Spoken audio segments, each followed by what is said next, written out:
Oke, halo semuanya, jumpa lagi dengan gue Yofi Setiawan. Di video kali ini gue mau review Redmi Note 10 Pro. Uh, udah telat setahun ya ternyata. Karena ya sebetulnya emang ini gue baru beli di tahun lalu itu, gue mau langsung review tapi nggak sempat. Jadi ketika di pertengahan tahun, kalau nggak salah, gue sempat COVID, terus nginep hampir sebulan di rumah sakit, terus setelah itu istri lahiran, dan kehidupan setelah punya bayi itu benar-benar agak berbeda gitu. Jadi terus gue pindah rumah dan gue nggak ada di rumah yang baru, gue nggak ada ruang yang khusus buat YouTube gitu sih. Jadi gue harus berusaha untuk adaptasi dengan lingkungan baru ini dan cukup lama sih. Dan ya akhirnya Redmi Note 10 Pro ini nggak sempat gue review sampai akhirnya keluar sekarang Redmi Note 11 Pro yang akan gue unboxing malam ini. Jadi menariknya adalah ini sebetulnya udah launching beberapa hari lalu. Dan seperti biasa ya, kalau bicara Redmi itu adalah barang yang biasanya itu seringkali goib. Jadi kenapa? Karena menurut gue memang ini value for money product. Gue bisa dibilang mungkin gue ini pakar Redmi. Kenapa? Karena gue udah sempat beli Redmi itu pertama dari Redmi Note 5. Dan itu adalah pertama kali gue coba-coba. Jadi awalnya saya coba-coba dulu gitu, maaf. Dan setelah gue coba-coba ternyata gue ketagihan gitu. Terus gue akhirnya bisa adaptasi dengan lingkungan environment Android gitu kan, ekosistem Android. Terus gue upgrade ke Redmi Note 9 Pro gitu, dan terus ke Redmi Note 10 Pro. Dan setelah gue coba ini, dan akhirnya gue nggak jual sih ini, karena gue pakai untuk sebagai kayak modem. Jadi gue taruh kartu Bayu di dalamnya sehingga bisa jadi kayak modem yang which is lebih bagus daripada gue beli modem gitu kan. Karena gue bisa pantau baterai dan sebagainya. Jadi ya benar-benar menarik sih Redmi ini. Jadi gua kebetulan di tahun ini 2022 ada keluar Redmi Note 11 series. Tadi gua nggak pengen upgrade sih, tapi kalau gue perhatiin kayaknya menarik juga. Ada kebetulan ada budget, jadi gua upgrade aja lah gitu. Nah seperti apa? Gua akan bahas lebih jauh di video ini. Tapi sebelum kita mulai videonya, simak dulu intro berikut.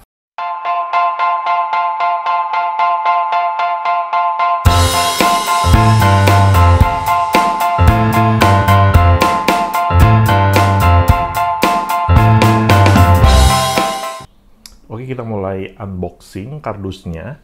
Jadi ini gue beli di Blibli karena dia itu ada kayak flash sale. Meskipun flash sale itu harganya beda tipis ya, cuma beda 50.000 apa 10.000 ya. Dia kayak coret gitu diskon. Dan Blibli ini salah satu yang mungkin dipilih untuk jadi kayak jualan barang-barang awal-awalnya gitu loh. Jadi ketika masih goib-goib ini, Blibli bisa jual. Dan banyak yang kesulitan nunggu lama pre-order. Gue nggak pre-order sih, gue baru beli kemarin malam. Dan kerennya, gue pikir mungkin akan datang kayak 2 hari gitu ya, karena gue nggak bisa pilih kirim pakai GoSend. Gue biasa belanja pakai Tokped, itu kirim pakai GoSend atau Grab yang instan gitu kan. Tapi ini gue nggak bisa pakai itu, dan dia pilihannya cuma kirim pakai ya kayak kurir Blibli sendiri gitu. Jadi gue bisa pantau, kayak gue order sekitar jam 9 malam atau 10, dan ternyata ketika malam itu udah diproses, benar-benar diproses. Dia benar-benar gue bisa cek statusnya itu kayak, oh udah dikirim ke sini, udah dikirim ke situ jam 3 pagi apa jam 5 pagi, udah sampai Tangerang. Wow gitu kan. Kan rumah gue jauh di Cikupa gitu kan. Nah, terus akhirnya ternyata udah sampai sekitar jam 10, hampir jam 10 pagi. Jadi gue order bisa dibilang hampir 12 jam kali ya, atau sekitar 12 jam itu barangnya sampai di rumah gue. Dan ya inilah Redmi Note 11 Pro yang 5G. Kenapa 5G? Nah ini ya, dulu gue itu kan Apple fanboy. Sekarang mungkin bisa dibilang Redmi fanboy kali. Ya, packingnya sih lumayan rapi. Kenapa gue bilang Redmi fanboy? Karena gue ya udah pakai Redmi Note 5, Redmi Note 9 Pro, Redmi Note 10 Pro gitu kan. Dan akhirnya sekarang ke Redmi Note 11 Pro. Kenapa gue suka Redmi? Karena ketika gue pertama coba ekosistem Android itu, yang namanya Android ya, kompetitor dari iOS, tadi kan gue Apple fanboy, gue sukanya pakai iPhone. Tapi gue pikir makin kesini Android sebetulnya nggak kalah dari iPhone gitu. Meskipun chip M1 itu emang susah untuk di-compete ya dari sisi efisiensinya. Cuma memang M1 sendiri kan juga belum ada di smartphone ya, baru di iPad dan di desktop komputer ya. Meskipun ya basis pengembangan itu dari chipnya si iPhone juga. Tapi ya si Android ini menarik sih gitu. Gua nggak bahas terlalu spesifikasi karena gue lebih bahas mungkin user experience-nya, pengalaman menggunakan device ini. Jadi ketika menggunakan Redmi Note 9, sebetulnya gue cukup puas. Mungkin gue akan sedikit bahas beberapa perbedaan ya dari Redmi Note 9, Redmi Note 10, dan Redmi Note 11 ini. Dan ya kalau lihat packingnya sih ya common ya. Ini beberapa yang di highlight itu ada gambar kayak 108 megapiksel, 67 watt turbo fast charging. 108 megapiksel sebetulnya mirip-mirip dengan si Redmi Note 10 Pro. Sementara Redmi Note 9 Pro itu setengahnya. 108, 60-an megapiksel kalau nggak salah, atau 50-an ya. 54 kalau nggak salah. Nah, ini udah 108 megapiksel, kurang lebih sama dengan Redmi Note 10 Pro. Dan 67 watt ini kayak hampir 2 kali atau 2 kali lebih banyak, lebih kencang daripada chargingnya si Redmi Note 10 Pro. Sementara charging Redmi Note 9 dan Note 10 gue rasa hampir 11-12 sih. Terus layarnya udah AMOLED. Ini kayaknya ini salah satu alasan kenapa gue upgrade dari Redmi Note 9 ke Redmi Note 10 itu adalah layarnya juga yang AMOLED gitu kan. Jadi bener-bener setelah gue pakai, gue bisa compare color yang keluar itu beda. Dan AMOLED itu bedanya mungkin juga ketika lagi di tempat yang terang, ada bawah cahaya matahari atau kena cahaya matahari, dia bisa tampilin display yang berbeda dari yang ketika lu lagi di dalam ruangan atau indoor gitu. Jadi AMOLED itu salah satu yang gue perhatiin beda dari layar Redmi Note 9 Pro yang belum AMOLED, itu seperti itulah salah satunya. Terus yang pasti ini udah 5G. Jadi karena 5G adalah sesuatu yang baru dan ini kayaknya baru bisa di beberapa tempat-tempat tertentu doang, lokasi tertentu. Salah satu yang dekat ke gue mungkin di Alam Sutra. Dan ada keuntungan ketika lu menjadi salah satu orang yang masih awal-awal 5G keluar dan kalian jadi penggunanya, itu adalah kalian bisa menikmati kecepatan yang mungkin lebih cepat. Karena ketika udah jadi mainstream, mungkin itu jadi speednya agak terbagi-bagi, jadi kalian mungkin ngerasanya jadi udah kayak biasa aja gitu. Tapi it's good thing gitu, dari 4G ke 5G, karena ya kayak dulu kita nonton video itu agak sungkan nonton YouTube karena sayang bandwidth, sayang data, dan lemot gitu, buffering. Dulu ada istilah buffering gitu. Sekarang udah nggak ada istilah buffering. Itu berkat perkembangan speed internet gitu, dia ke 3G, 4G, 5G. 4G udah cukup lumayan lah, banyak orang sekarang nonton YouTube dari HP doang gitu. Dan ini versi Graphite Grey, 8GB RAM dan 128GB memori. Ini menariknya bisa dual SIM card, tapi dia itu lu harus pilih, lu mau dual SIM card atau lu mau satu diisi SIM card, satu yang lagi diisi slot untuk micro SD gitu. Jadi kalian cuma bisa masukin dua, nggak seperti versi-versi sebelumnya Redmi Note 9 Pro dan Redmi Note 10 Pro ini yang bisa isi dua SIM card plus satu micro SD. Ini cuma bisa kalian pilih either dua SIM card atau satu SIM card satu micro SD gitu. Jadi harus ada satu SIM card slot yang dikorbanin kalau kalian mau masukinnya micro SD. Dan gue pilih Graphite Grey kenapa? Karena sebetulnya dari ketika mau beli Redmi Note 9 ini gue sebetulnya ngincar warna hitam, tapi nggak berhasil dapet. Dan ketika Redmi Note 10 Pro pun, tapi setelah gue dapet warna putih ini, ternyata setelah gue coba pakai itu cukup pos-pos aja sih gitu. Dan Redmi Note 10 Pro ini juga sama. Gue tadi awal mau hitam gitu, tapi ternyata kayak stoknya nggak ada gitu. Akhirnya gue pilih yang warna ini. Tadi gue pikir ini warnanya kayak putih juga gitu kan, tapi ternyata ini beda. Ini nggak putih juga. Ini kayak warna belau gitu, baju putih kena belau. Jadi kayak biru-biru muda gitu lah. Gitu. Tapi ya gue happy-happy aja sih dengan dua device ini gitu. Dari sisi warna, dari sisi bahan juga, glassnya itu benar-benar glass yang susah scratch. Gue juga tipe nudis. Jadi ketika pakai Redmi Note 9 Pro ini gue nggak pakai casing. Redmi Note 10 Pro juga gue nggak pakai casing. Apakah nggak pernah jatuh? Pernah jatuh, pecah gitu, pernah. Casing belakang itu kalau pecah gantinya sekitar 200-an ribu, kalau ini 300-an ribu. Dan yang depan itu lumayan ya, kayak 700 ribu kalau salah, atau 700 kayaknya yang depan kalau pecah. Gue sempat ganti ini kayak kalau salah 2 kali. Ini sekali, ini 2 kali bagian belakangnya. Ya anggapnya seharga casing gitu kan. Tapi gue lebih suka yang nggak pakai casing karena supaya ini kan desainnya udah compact, tipis, simple. Kalau tambahin casing lagi malah jadi tebal gitu. Dan akhirnya di Redmi Note 11 Pro ini gue dapet yang versi hitam. Dan udah 5G, dan yang pastinya ya kita coba langsung unboxing aja. Dan ini kalau nggak salah banyak orang yang prediksi harganya itu bisa sekitar 5 jutaan, tapi ternyata setelah masuk Indo harganya cuma 4.100.000. Gue dapat sekitar 4.100.000 lebih, mungkin hampir 4,2, tapi nggak nyampe 4,2 sih. Gue penasaran sih, jadi kayak ini jadi bisa lebih murah dari ekspektasi orang itu karena mungkin ini made in Batam gitu ya, made in Indonesia. Gue rasa itu salah satu faktor pentingnya sih. Oke, aman. Warna hitamnya, semoga gue happy dengan warna hitamnya ya. Sempat kalau nggak salah lihat di showroom di toko, cuma gue nggak terlalu perhatiin. Seperti biasa ada ucapan dari Alvinse. Ya, basic. Terus ini boxnya, yang mana isinya ada casing, soft case ya. Ini cara penggunaan. Dan yang menariknya dari Redmi Note 11 Pro ini adalah casingnya agak mengotak di border pinggir-pinggir frame-nya itu, supaya mungkin mirip-mirip iPhone gitu ya, mengikuti trennya si iPhone, salah satu trendsetter. Kita mau coba pakai soft case, ntar rasanya gimana. Siapa tahu. Ini nggak tipis sih.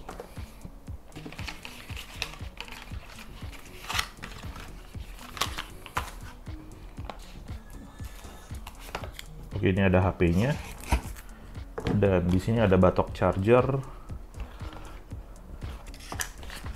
67 watt. Ini kalau beli pasti mahal. Kenapa keras banget ya?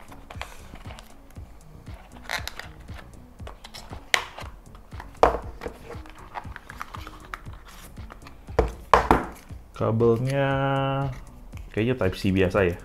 Jadi kayaknya nggak harus pakai ini. Tapi gue ngerasa ini kayak ketebalannya tebel banget tuh. Coba lihat ya, mungkin beda dari kabel charger yang biasa.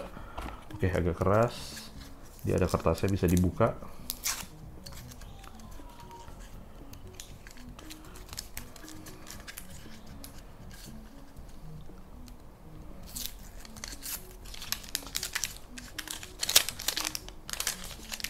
Oke, 67 watt ya. Ini wah kenceng banget sih. Salah satu yang buat gua itu pindah dari Apple itu adalah karena gua capek dengan baterai yang cepat habis dan kemana-mana harus bawa power bank. Jadi ketika ganti Redmi itu ngerasa baterainya awet dan ngecasnya pun cepat gitu. Ini sih kayak kabelnya nggak biasa sih. Ini kabelnya kayak tebal daripada kabel yang biasa. Gua rasa faktor karena chargingnya juga lebih cepat gitu kan.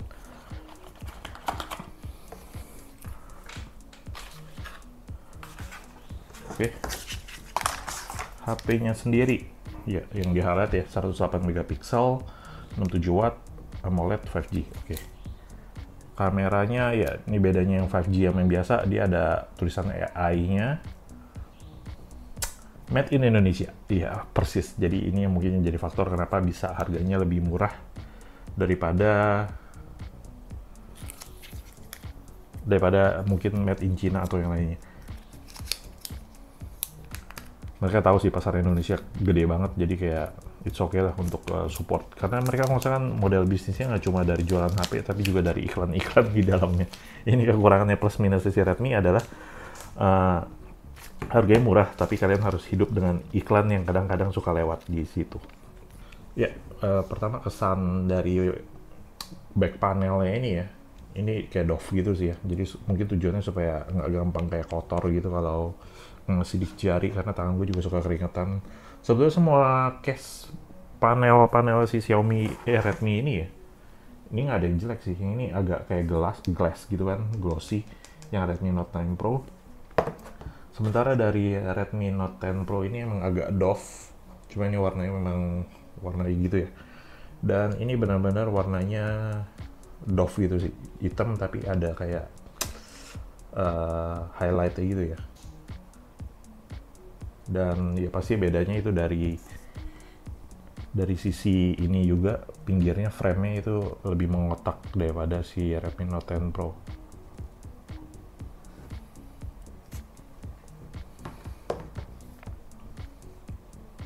Ini udah dipasang ini sih, anti gores. Gue nggak tahu sih apakah akan pakai terus anti gores ya, karena gue biasanya suka nudis lagi depan belakang. Dan kayak gue cukup happy dengan gripnya sih ya, cukup enak. Redmi Note 10 Pro sebenarnya udah enak ya, tapi ya mungkin ini kayak lebih solid karena dia frame-nya itu agak mengotak gitu, rata kayak iPhone baru gitu kan. Dan nah, bicara kamera, dia ada kayak teras hearing-nya gitu ya, dari sini beda lagi. Ini salah satu kekurangan si Redmi sih selama ini. Jadi kalau ditaruh begini mungkin masih mending Redmi Note 9 Pro ya, dia ada di tengah gitu, jadi kalau ditaruh bisa rata. Tapi kalau uh, dari pengalaman gue, semua kamera atau panel si Xiaomi ini meskipun dipakai tanpa casing, kalian bisa tetap nyaman menggunakan dan tetap nggak gampang gores sih. Kayaknya enggak sih, kayaknya gue nggak suka pakai casing. Dia ada protektor untuk kameranya sih ya, tapi gue nggak tahu dah, kayak gue nggak terlalu happy dengan casingnya sih. Meskipun oke sih, mungkin ini casing terbaik yang gue pernah rasain, dan kayaknya ada improvement juga dari sisi gripnya gitu. Ya kita akan coba, tapi ya maybe not ya, kita tetap being nudis aja. Selama ini kita udah nudis, kali ini kita tetap nudis gitu, jadi yang nggak usah pakai casing. Maybe one day gue akan pakai, but not now, nggak sekarang. Gue nggak perlu compare sih, ini kabelnya benar-benar ngerasa lebih gede daripada kabel charging Type C biasa sih. Ini lebih bagong loh, karena mungkin emang 67 watt itu kabelnya nggak bisa pakai kabel biasa mungkin. Oke, ini Redmi Note 9 Pro, Redmi Note 10 Pro, dan here it is Redmi Note 11 Pro.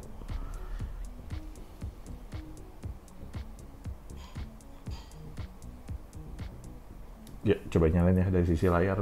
Menarik sih ini. Gambarnya Xiaomi ini biasanya begini nggak ya HP-HP Redmi lainnya. Oke, jadi ketika kalau masih baru nyala itu baterainya sekitar 55% yang kalian dapat. Oke, akhirnya berhasil selesai setting dan kualitas layarnya sih kayaknya masih oke ya. Maksudnya nggak kalah dari si Redmi Note 10 Pro ya. Cuma Redmi Note 9 Pro memang kalah lah gue rasa karena belum AMOLED. Dan ya gue akan coba pakai dan gue coba experience. Mungkin ntar gue akan share gimana rasanya pakai Redmi Note 11 Pro ini setelah mungkin seminggu, sebulan. Kalau kalian mau gue review, mungkin bisa share juga di komen di bawah supaya gue bahas lebih jauh. Dan mungkin ya itu aja singkat. Menurut gue Redmi Note 9 Pro, Redmi Note 10 Pro, kalau dari Redmi Note 9 ke Redmi Note 10 mungkin alasan gue upgrade-nya adalah dari sisi layar AMOLED, baterai sedikit lebih gede ya, nggak jauh ya, 5000 kurang lebih. Terus dia chargingnya lebih cepat gitu kan Redmi Note 10 Pro. Terus dari sisi NFC, Redmi Note 9 juga udah ada, baterai udah sama-sama gede. Kayaknya itu aja sih Redmi Note 10 Pro yang bikin gue upgrade sih.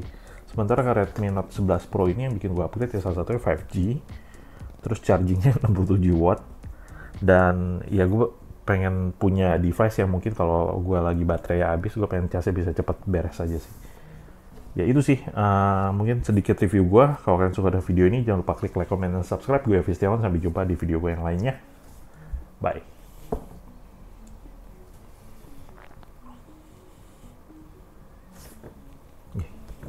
Redmi Note 11 Pro.